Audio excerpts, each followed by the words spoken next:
बिस्मिल्लाहिर्रहमानिर्रहीम। Chapter 6 work and energy.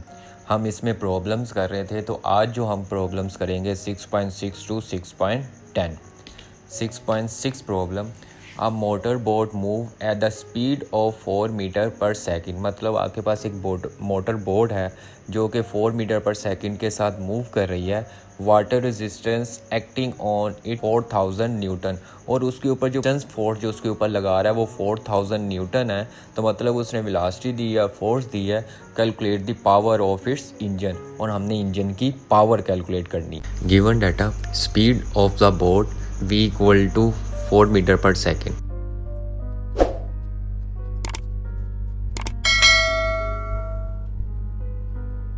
Force उसके ऊपर जो लग रही है F, वो आपके पास होगी 4000 Newton.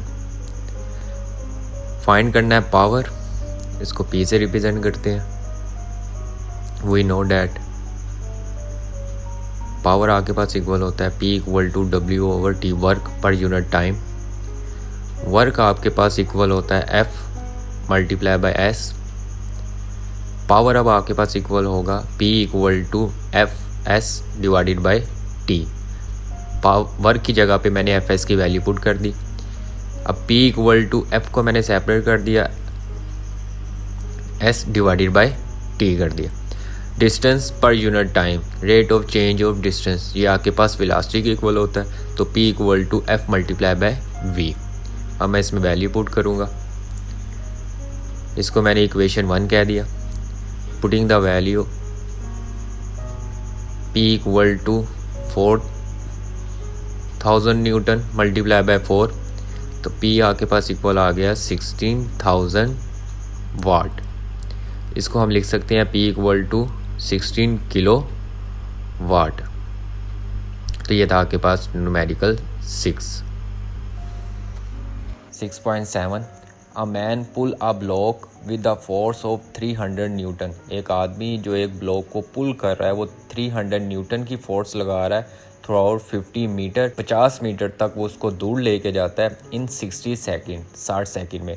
Find the power use by two him, मतलब उसने कितनी पावर उसके ऊपर लगाई है 300 न्यूटन बॉक्स को 50 मीटर दूर लेके जाने पे 60 सेकेंड में। वो पावर हमने कैलकुलेट करनी है। बेटा फोर्स आपके पास इक्वल है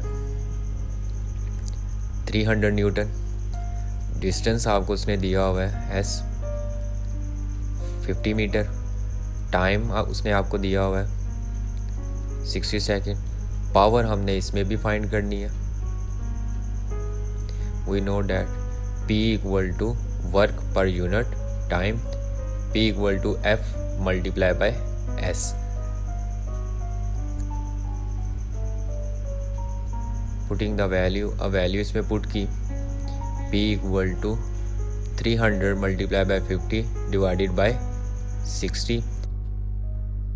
300 मल्टीप्लाई बाय 50 आपके पास 1500 डिवाइडेड बाय 60, तो P आपके पास आ गया 250 वाट।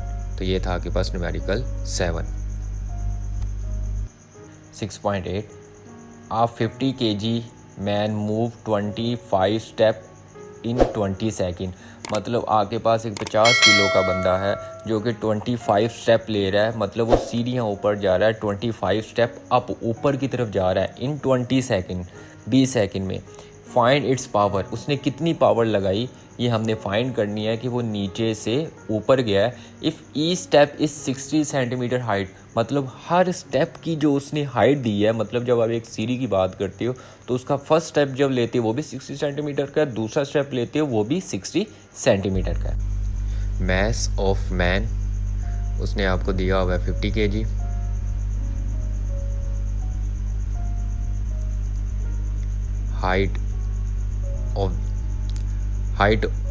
Height of each step, her step की जो हाइट उसने दी हुई है आपको 60 सेंटीमीटर, और इसको मीटर में कन्वर्ट करने के लिए 16 को डिवाइड किया 100 से, तो आपके पास 0.16 मीटर आ गया। नंबर ऑफ स्टेप, अब टोटल कितने नंबर ऑफ स्टेप थे इसको हम n से रिप्रेजेंट करते हैं। n जस्ट इंटीजर कांस्टेंट को रिप्रेजेंट करता है, ये 25। टाइम टेकन आपके पास आ गया T इक्वल टू 20 सेकेंड। इसमें हमने power of man, power of man हमने इसमें फाइंड करनी है। अब यहाँ पे देखिए कि आदमी ऊपर की तरफ जा रहा था, तो जब आप कोई भी चीज़ ऊपर की तरफ जा रही होती है तो फोर्स आपके पास वेट के इक्वल होती है, तो F इक्वल टू mg। इसमें मैंने वैल्यू पुट की तो F आपके पास इक्वल आ गया 50 मल्टीप्लाई बाय 10, तो 500 न्यूटन। ये फोर्स सबसे पहले मैंने कैलकुलेट कर ली। अब ईच स्टेप की उसने जो हाइट दी थी 16 सेंटीमीटर थी, तो अगर ईच स्टेप की हाइट 16 सेंटीमीटर है तो मुझे एक स्टेप की हाइट 60 सेंटीमीटर है, मुझे 25 की चाहिए। तो मैं क्या करूँगा, टोटल हाइट उसकी फाइंड करने के लिए उस 16 सेंटीमीटर को, जिसका हमने 0.16 मीटर निकाला था, उसको मैंने मल्टीप्लाई कर दिया आपके 25 स्टेप के साथ, तो आपके पास टोटल हाइट उसकी निकल आई। वो उसकी जो हाइट है वो 4 मीटर है। we know that the formula of the power is P equal to W over T। W आपके पास इक्वल होता है F multiply by S divided by T, और S आपके पास H है इसमें, क्योंकि distance in term of height हम ले रहे हैं, तो F multiply bye H divided by time. अब इसमें मैंने वैल्यू पुट की तो P आपके पास इक्वल आ गया 500 multiply by 4 divided by 20। 500 multiply by 4 और डिवाइडेड बाय 20 आपके पास 100 वाट। ये था numerical 8। 6.9 calculate the power of pump which can lift 200 kg of water. तो 6 मीटर हाइट तक लेके जा रहा है इन 10 सेकेंड में, तो उस मोटर की पावर कितनी होगी वो हमने कैलकुलेट करनी। मैस ऑफ वाटर उसने आपको दिया हुआ है 200 kg। हाइट अटेन में जितनी हाइट वो अटेन करता है, H आपके पास इक्वल आ गया 6 मीटर। टाइम टेकन उसने आपको दिया हुआ है 10 second. Power of the pump हमने फाइंड करना है। सिंस F इक्वल टू, यहाँ पे भी F आपके पास W के इक्वल होगा क्योंकि नीचे से ऊपर जा रहे हैं, तो F आपके पास इक्वल आ गया mg। अब मैंने इसमें वैल्यू पुट की तो F आपके पास इक्वल आ गया 200 मल्टीप्लाई बाय 10, तो 2000 Newton. We know that the formula of power P equal to W over T, work per unit time. अब पावर आपके पास F मल्टीप्लाई बाय S होता है डिवाइडेड बाय, उसकी भी जगह मैंने F multiply bye H divided by time. Putting the value 200 multiply by 6 divided by 10। Power अब आपके पास इक्वल आ गई 12,000 डिवाइडेड बाय 10, तो पावर आपके पास इक्वल आ गई 1200 वाट। 6.10 an electrical motor of 1 house power, मतलब एक इलेक्ट्रिकल मोटर है वो 1 हॉर्स पावर की है, is use to run water pump, जिसको हम इस्तेमाल करें वाटर को पंप करने के लिए। पंप मतलब नीचे से ऊपर लेके जाने के लिए। The water pump take 10 minute to fill an overhead tank, मतलब ऊपर जो हमने टैंकी लगाई है उसको 10 मिनट में वो फिल कर देता है। The tank has a capacity of 800 litre, और टैंक की जो कैपेसिटी है वो 800 लीटर है। And the height of 50 metre, और उसकी जो हमने हाइट पे रखा हुआ है, ज़मीन से जो टैंकी हमने ऊंचाई पे रखी हुई है वो 15 मीटर है। Fine actual work done by electrical motor, मतलब एक्चुअल कितना वर्क डन किया मोटर ने वो कैलकुलेट करना है। Also find the efficiency of the system, और उस सिस्टम की एफिशिएंसी क्या होगी उसको कैलकुलेट करना है। Given data power of motor P उसने दिया 1 HP 1 हाउस पावर, ये आपके पास इक्वल होता है 746 वाट के। Time taken by the pump, ये उसने आपको दिया हुआ है 10 मिनट, तो इसको मैंने सेकंड में कन्वर्ट किया, तो 10 को मल्टीप्लाई बाय 60, तो आपके पास आ गया 600 सेकेंड। कैपेसिटी ऑफ टैंक उसने आपको दी है 800 litre. Capacity of tank 800 litre.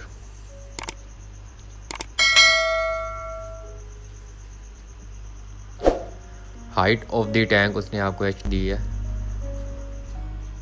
15 metre. इस न्यूमेरिकल में हमने work done by the motor W ये फाइंड करना है, और उसके बाद efficiency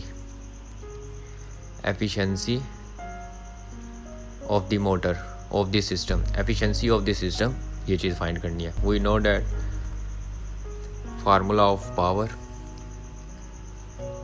P equal to work divided by time. Work आपके पास सेपरेट कर लिया, पावर मल्टीप्लाई बाय टाइम, तो P equal to value put किया अब इसमें 746 मल्टीप्लाई बाय 600, तो आपके पास आंसर आया 447600 जूल। अब part B, efficiency of a system का फार्मूला सबसे पहले लिखेंगे, require form of output divided by total input, और इस पूरी चीज़ को मैं मल्टीप्लाई कर दूंगा 100 से। सबसे पहले मुझे आउटपुट फाइंड करनी है। First we find the output आपके पास इक्वल होती है mgh के। अब यहाँ पे मैथ्स क्या होगा, उसने आपको कैपेसिटी दी हुई थी, तो 1 लीटर आपके पास 1 kg के इक्वल होता है, तो इसी तरह से 800 लीटर आपके पास 800 kg के इक्वल होगा। अब मैं इसमें वैल्यू पुट करूँगा, putting the value W equal to 800 multiply by 10 multiply by 15। Work आपके पास इक्वल आ गया 12,000 जूल। अब मैं इक्वेशन 1 में उसको इक्वेशन 1 कह दिया, उसमें मैंने एफिशिएंसी की वैल्यू पुट की, इसको इक्वेशन 1 कह दिया, ऊपर वाली इक्वेशन को इक्वेशन 1 कह दिया। अब मैं उसमें वैल्यू पुट करूँगा, तो एफिशिएंसी अब आपके पास इक्वल आ गया 12,000 डिवाइडेड बाय 447600 मल्टीप्लाई बाय 100। और जब मैंने इसको डिवाइड किया तो आपके पास एफिशिएंसी अब आपके पास इक्वल आ गई 0.268 मल्टीप्लाई बाय 100। और जब मैंने 100 से इसको मल्टीप्लाई किया तो एफिशिएंसी की आपके पास वैल्यू आ गई 26.8%। तो ये आपके पास वर्क और एफिशिएंसी आ गई। और ये थे आपके पास चैप्टर 6 की न्यूमेरिकल। आई होप आपको समझ लगे होंगे। अगर आपको कोई भी कन्फ्यूजन है कमेंट करके आप लाजमी बताइए। इस वीडियो को ज़्यादा से ज़्यादा लाइक और शेयर करें, और प्लीज़ सब्सक्राइब करना ना भूलिएगा। इंशाल्लाह मिलते हैं नेक्स्ट वीडियो में।